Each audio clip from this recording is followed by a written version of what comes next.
Hello friends, welcome back to my channel Study Line. I'm Gungun Pathak. Please like and subscribe my channel and press the bell icon for latest video update. So friend, हमारा पिछले video में chapter first complete हो चुका है. अब हम chapter second के बारे में पढ़ेंगे, कंट्रोल एंड कोऑर्डिनेशन. उससे पहले हम हमारा फर्स्ट टॉपिक डिस्कस कर लेते हैं स्टिमुली के बारे में. What is stimuli? In a the change in an environment to which the organs response and react are called stimuli. मतलब कि इन्वायरमेंट में जो भी ऑर्गन्स है वो अपने किसी भी एक्टिविटी को रिएक्ट करते हैं या शो करते हैं बाय स्टिमुली. क्या है स्टिमुली? जैसे कि देखिए, सनफ्लावर होता है, ईस्ट से सन निकलता है, तो सनफ्लावर का जो फेस होता है ईस्ट के साइड में हो जाता है, और शाम के समय जब सन वेस्ट के साइड जाता है तो जो सनफ्लावर होता है उसका फेस वेस्ट साइड में हो जाता है. मतलब कि क्या, सनफ्लावर में मूवमेंट आई, पर किसके कारण आई?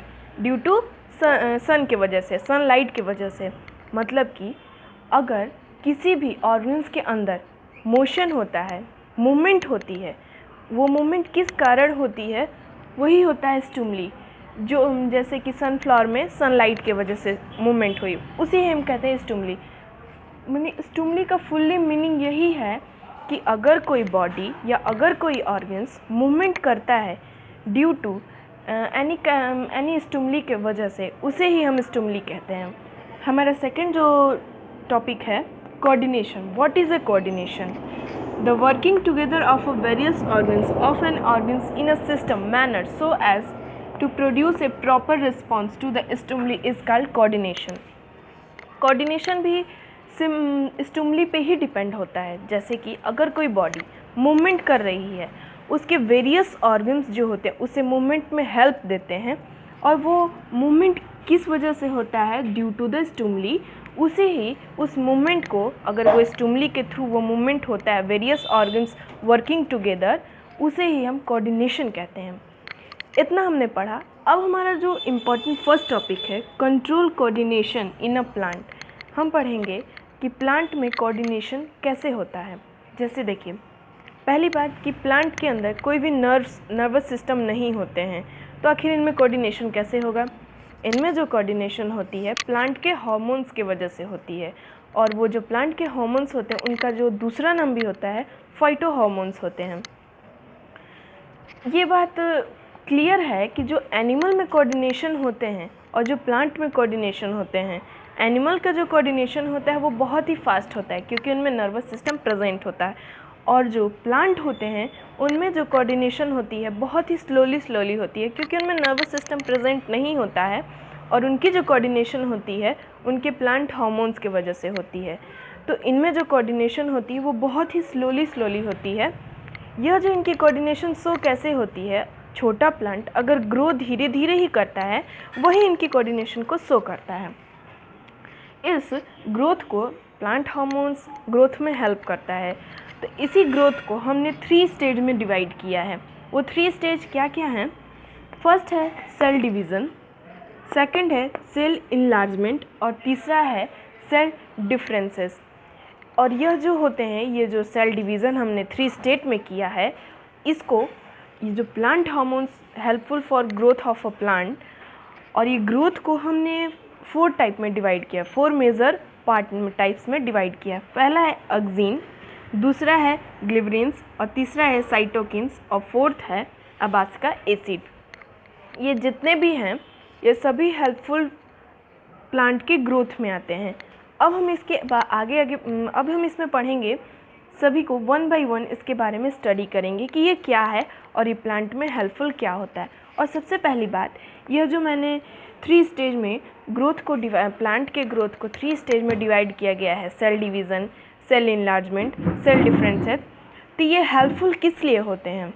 ये हेल्पफुल होते हैं, क्वेश्चन आ सकता है छोटे मार्क्स में, 1 मार्क्स के क्वेश्चन में. Dormancy, break of dormancy stomata को कंट्रोल करता है. फॉलिंग ऑफ लिप्स, और जो फ्रूट के ग्रोथ को और फ्रूट के राइपिंग होने को, यानी फ्रूट के पकने के लिए हेल्पफुल होता है. तो हम आगे पढ़ेंगे ये 4 मेजर ऑफ प्लांट हार्मोन्स के बारे में. आइए पढ़ते स्टडी करते हैं. तो फ्रेंड्स, अब हम स्टडी करेंगे ऑक्सिन के बारे में. What is auxin hormones? The plant hormones which is promote to, जैसे कि मैंने बताया था कि जो ग्रोथ के प्लांट में जो ग्रोथ होता है उसको 3 स्टेज में डिवाइड किया गया है, वो इन्हीं में से 2 स्टेज को प्रमोट करता है यानी डेवलप करता है, cell enlargement and cell differentiation. This hormones control plant response. यह जो हार्मोन्स होते हैं प्लांट को ग्रो यानी रिस्पॉन्स देने में, इसके मेन रिस्पॉन्सिबल कौन होते हैं? लाइट फेज होता है और ग्रेविटी होते हैं, यानी यह जो लाइट के थ्रू ये ग्रोथ करते हैं और ग्रेविटी के थ्रू। आगे हम इसके बारे में पढ़ेंगे कि what is a light phase और ग्रेविटी फेज क्या है, इसके बारे में आगे स्टडी करेंगे। और इनमें जो ग्रोथ होती है, auxin growth by stem and a root. हमने पढ़ा कि ऑक्सीन हार्मोन्स जो होता है promoted to cell enlargement and the cell differentiated. और ये जो हार्मोन्स होते हैं जो प्लांट के ग्रो करने के लिए जो हेल्पफुल रिस्पॉन्सिबल जो होते हैं वो होते हैं लाइट होते हैं और ग्रेविटी होते हैं।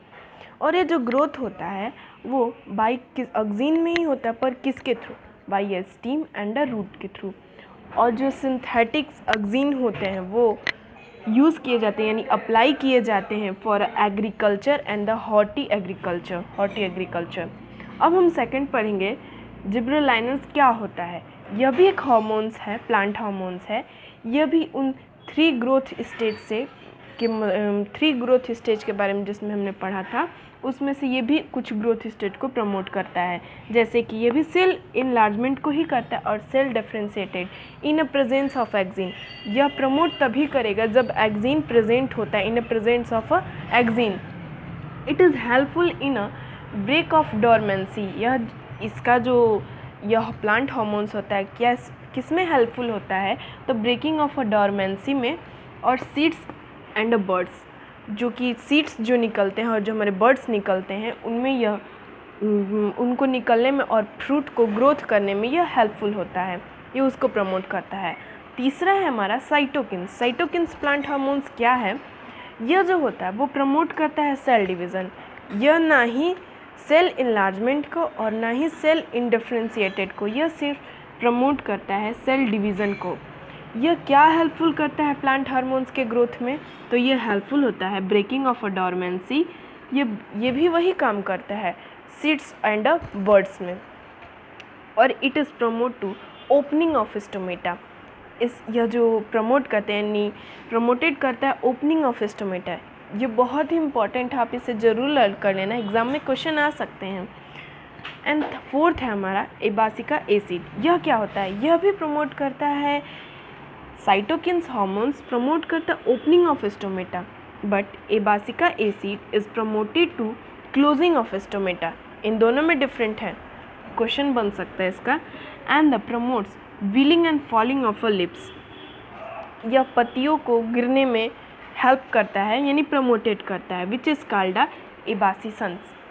इसको हम एबासिसंस कहते हैं। यही था हमारा प्लांट हार्मोन्स के जो 4 टाइप्स जो डिवाइड हुए हैं उनके बारे में। अब हम आगे पढ़ेंगे कि प्लांट में मूवमेंट कैसे होता है, उसके बारे में हम आगे स्टडी करेंगे। आइए स्टडी करते हैं। सो फ्रेंड्स, अब हम पढ़ेंगे प्लांट मूवमेंट के बारे में।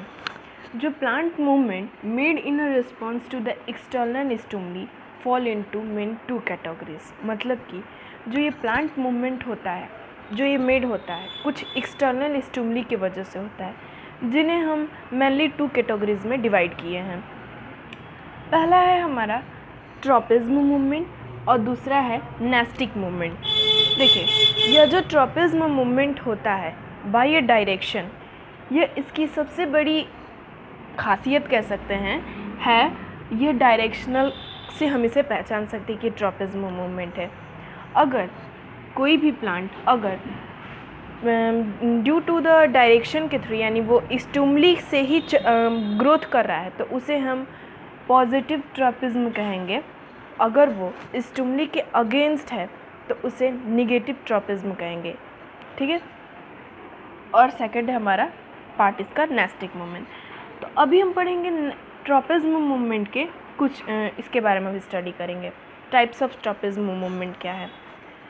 ये तो हमारा स्टिमुली है, light, gravity, chemical, water and touch. कुछ टाइप्स ऑफ ट्रॉपिज्म हैं जैसे कि लाइट से बना है फोटोट्रॉपिज्म, ग्रेविटी से बना है जियोट्रॉपिज्म, केमिकल से बना है केमियोट्रॉपिज्म, एंड द वाटर से बना है हाइड्रोट्रॉपिज्म, एंड टच से बना है थिगोमोटोट्रॉपिज्म। ये क्या है, ये सारे जो टाइप्स ऑफ ट्रॉपिज्म हैं ये क्या क्या है, इसके थ्रू कैसे ग्रोथ होता है, इसके बारे में हम स्टडी करेंगे। जैसे कोई अगर प्लांट को ही हम एग्जांपल में ले लेते हैं, तो प्लांट को ग्रो करने के लिए उसे सनलाइट की रिक्वायरमेंट होती है, तो उसी को हम फोटोट्रॉपिज्म कहते हैं। यानी इसमें लाइट का प्रेजेंस होता है, यानी इसमें लाइट प्रेजेंट होता है, उसकी वजह से प्लांट में ग्रो हुआ। तो ये हमारा हो गया फोटोट्रॉपिज्म कंप्लीट। सेकंड है हमारा जियोट्रॉपिज्म। जियोट्रॉपिज्म यानी force of a gravity.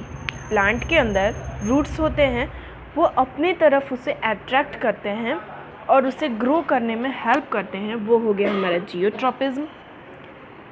Chemical से बना है केमियोट्रॉपिज्म, कीमोट्रॉपिज्म। जैसे कि अगर प्लांट को और भी ज़्यादा फास्टली ग्रोथ कराने के लिए, यानी वो अच्छी उसमें ग्रोथ होने के लिए हम कुछ केमिकल का यूज़ करते हैं, उसे हम कीमियोट्रॉपिज्म, इसके थ्रू भी ग्रोथ हो रहा है। और वाटर से बना है हाइड्रोट्रॉपिज्म। हाइड्रोट्रॉपिज्म प्लांट है, ग्रोथ करना है उसे, सभी चीज़ को तो उसे जो इसेंशियल हैं उसे मिल रहे हैं, पर वाटर भी इसमें बहुत इम्पॉर्टेंट है, उसे वाटर मिलता है, वो हो गया हमारा हाइड्रोट्रॉपिज्म, इसके थ्रू भी ग्रोथ करता है। और ये है ना, तो इन सभी के चीज़ों से वो हमारा ग्रोथ करता है। तो यही है डायरेक्शनली मूवमेंट ट्रॉपिज्म, यह है हमारा ट्रॉपिज्म ऑफ मूवमेंट के कुछ टाइप थे, इसी के थ्रू प्लांट ये ग्रो करता है। तो ये हमारा ख़त्म हुआ ट्रॉपिज्म, यानी ट्रॉपिज्म मूवमेंट कंप्लीट हुआ। अब हमारा बच गया नेस्टिक मूवमेंट, इसे हम अपने अगले वीडियो में पढ़ेंगे। अगर आपको मेरी वीडियो पसंद आई हो तो इसे लाइक ज़रूर करें। Okay, thank you.